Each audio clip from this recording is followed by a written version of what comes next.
রাত পোহালেই ইতিহাস, কিন্তু বাংলাদেশের মেয়েরা সেটা আগেই লিখে ফেলেছে। শুরুর সব গল্প যেমন কঠিন হয়, সেই কঠিন গল্পই একদিন হয়ে ওঠে ইতিহাস।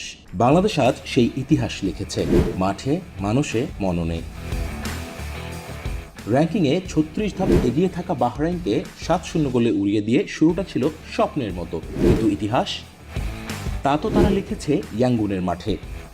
ফিফা র্যাঙ্কিংয়ে ৭৩ ধাপ এগিয়ে থাকা স্বাগতিক মিয়ানমারের বিপক্ষে তাদেরই মাঠে ২-১ গোলের জয় লেখা থাকবে ইতিহাসের পাতায়।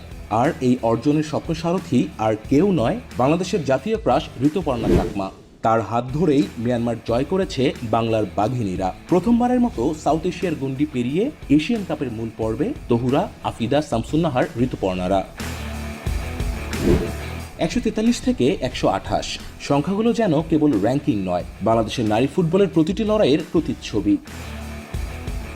মাত্র ৩ বছর আগেও এই দলটা ছিল বিশ্বের ১৪৩ নম্বর অবস্থানে, আজ তারা ১২৮ নম্বরে। আর এই পথ চলায় তারা ঘরে তুলেছে পরপর ২ বারের সাফ চ্যাম্পিয়নশিপের ট্রফি।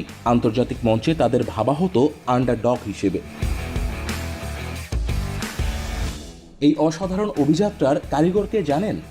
পিটার বাটলার, একজন ব্রিটিশ কোচ, যাকে নিয়ে ফুটবলাঙ্গনে ছিল আলোচনা সমালোচনার ঝড়। কিছুদিন আগেও ছিলেন টক অব দ্য টাউন। নারী দলের বিদ্রোহ, সিনিয়রদের বাদ দেয়া কিংবা মিডিয়ার নানা প্রশ্ন। সিনিয়রদের বাদ দিয়ে বাটলার বেছে নিয়েছিলেন পারফর্মারদের। না ছিল বড় নাম, না ছিল অভিজ্ঞতার ভরসা, ছিল শুধু হৃদয় দিয়ে খেলার তাড়না। সব সামলে তিনি ছিলেন নিরুত্তাপ, কেননা তার বিশ্বাস ছিল পারফরমেন্সেই সব উত্তর লুকিয়ে আছে। অনেকে তাকে বোঝেনি, কিন্তু তিনি বোঝেন মেয়েদের। আজ সেই সাহসের ফল পাচ্ছে বাংলাদেশ। এই জয় শুধু একটা ম্যাচের নয়, এই জয় চিন্তার, দৃষ্টিভঙ্গির, সাহসের। বাটলার তৈরি করলেন একটি দল যেখানে নাম নয়, পারফরমেন্সই সব। আজ তারাই লিখেছে ইতিহাস।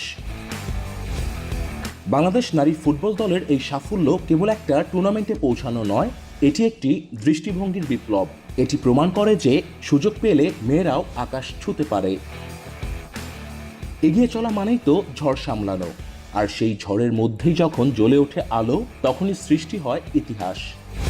বাংলাদেশ নারী দলের গল্পটা শুধু জয়ের নয়, এটা এক সাহসিকতার, এক স্বপ্নবাজির, এক নতুন বাংলাদেশ গড়ার গল্প।